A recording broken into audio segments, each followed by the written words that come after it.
नमस्कार साथियों, welcome to daily 6 PM class. इस क्लास में आज हम एमसीक्यू सीरीज का लेक्चर नंबर 220 डिस्कस करेंगे। क्वेश्चन नंबर फर्स्ट है, सूची फर्स्ट को सूची सेकंड से सुमेलित कीजिए। सूची फर्स्ट में है संस्था और सूची सेकंड में है उनसे संबंधित व्यक्ति। तो इंडिया लीग की स्थापना की थी शिशिर कुमार घोष ने।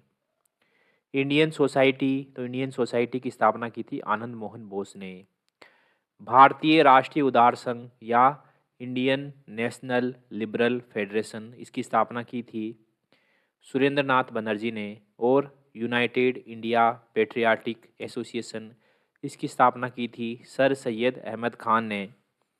यूनाइटेड इंडिया पेट्रियोटिक एसोसिएशन की स्थापना सर सैयद अहमद खान ने 1888 में की थी। और इस संस्था के उद्देश्य थे मुस्लिमों के हितों को बढ़ावा देना और हिंदू मुस्लिम एकता को बढ़ावा देना। चलते हैं अगले क्वेश्चन की तरफ। क्वेश्चन नंबर 2 है, अधोलिखित युग्मों में से कौन सही सुमेलित नहीं है। पहला है एशियाटिक सोसाइटी ऑफ बंगाल, तो इसकी स्थापना 1784 में हुई थी। विलियम जोन्स ने इसकी स्थापना की थी, तो ये सही है।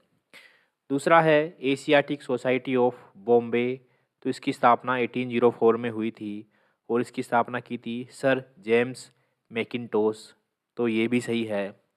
इसकी स्थापना सर जेम्स मैकिन्टोश के द्वारा गवर्नर जोनाथन डंकन के आधिकारिक निवास पर लिटरेरी सोसाइटी ऑफ बॉम्बे के रूप में की गई थी। लिटरेरी सोसाइटी ऑफ बॉम्बे के रूप में की गई थी।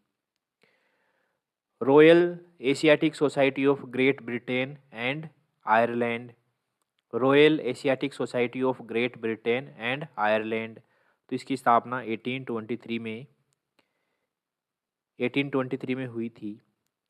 Royal Asiatic society of great Britain and Ireland की स्थापना संस्कृत के विद्वान हेनरी थॉमस कोलब्रुक ने 15 मार्च 1823 में की थी। हेनरी थॉमस कोलब्रुक ने।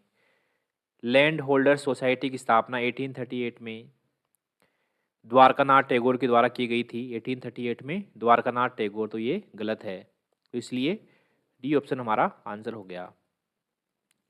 क्वेश्चन नंबर 3 है, भारतीय राष्ट्रीय कांग्रेस का प्रथम अधिवेशन कहाँ हुआ था। तो भारतीय राष्ट्रीय कांग्रेस का प्रथम अधिवेशन 1885 में मुंबई में हुआ था और उस समय इस अधिवेशन में 72 प्रतिनिधियों ने भाग लिया था।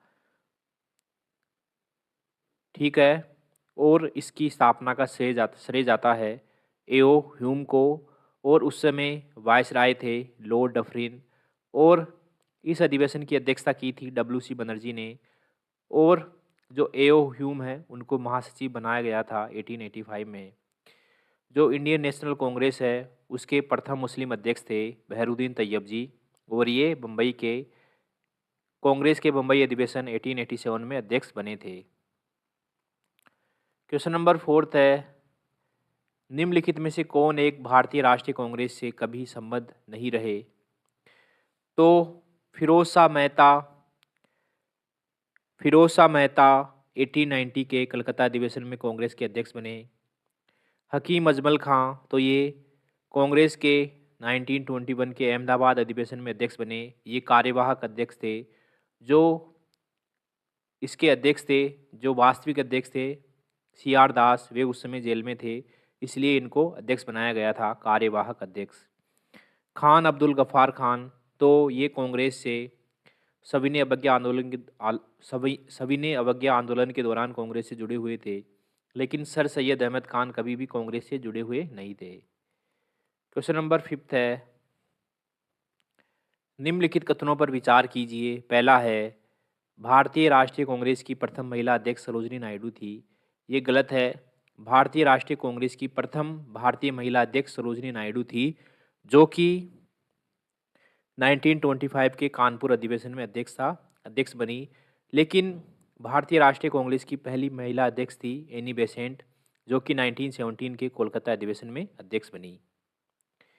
दूसरा है, भारतीय राष्ट्रीय कांग्रेस के प्रथम मुस्लिम अध्यक्ष बहरुद्दीन तैयब जी थे, जो कि 1887 के बम्बई अधिवेशन में अध्यक्ष रहे। तो दूसरा सही है, पहला गलत है, इसलिए बी ऑप्शन हमारा आंसर हो गया। क्वेश्चन नंबर 6 है, क्वेश्चन नंबर 6, लाल बाल पाल त्रिगुट का कौन व्यक्ति भारतीय राष्ट्रीय कांग्रेस का अध्यक्ष हुआ? तो ये हुए लाला लाजपत राय। लाला लाजपत राय 1920 के कलकत्ता अधिवेशन में अध्यक्ष रहे।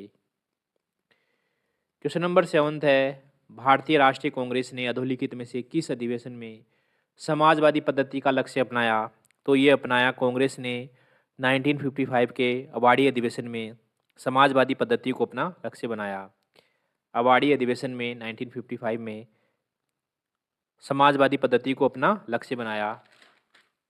यह अधिवेशन समाजवाद की ओर स्पष्ट झुकाव का प्रतिनिधित्व करता है। क्वेश्चन नंबर 8 है, निम्नलिखित में से भारतीय राष्ट्रीय कांग्रेस के किस अधिवेशन में बाल गंगाधर तिलक ने अभिव्यक्त किया था, स्वराज मेरा जन्मसिद्ध अधिकार है और मैं इसे लेकर रहूँगा? तो ये अभिव्यक्त किया था कांग्रेस के लखनऊ अधिवेशन में 1916 में। कांग्रेस के लखनऊ अधिवेशन में 1916 में। क्वेश्चन नंबर 9 है, भारतीय राष्ट्रीय कांग्रेस का 27वां अधिवेशन किस स्थान पर हुआ था? तो भारतीय राष्ट्रीय कांग्रेस का 27वां अधिवेशन 1912 में बांकीपुर पटना बिहार में हुआ था और इसकी अध्यक्षता की थी R.N. मधुकर ने। इस अधिवेशन में A.O. ह्यूम को कांग्रेस का पिता कहा गया था। A.O. ह्यूम। क्वेश्चन नंबर 10 है, अधोलिखित में से किसने 1906 के भारतीय राष्ट्रीय कांग्रेस के कलकत्ता अधिवेशन में दादाभाई नौरोजी के अध्यक्षीय भाषण को उनके बदले में पढ़ा था? तो ये थे गोपाल कृष्ण गोखले। उन्होंने दादाभाई नौरोजी के अध्यक्षीय भाषण को उनकी जगह पढ़ा था, गोपाल कृष्ण गोखले। इसी के साथ MCQ सीरीज का लेक्चर नंबर 220 यहीं समाप्त होता है। मिलते हैं अगले लेक्चर में, तब तक के लिए थैंक यू वेरी मच।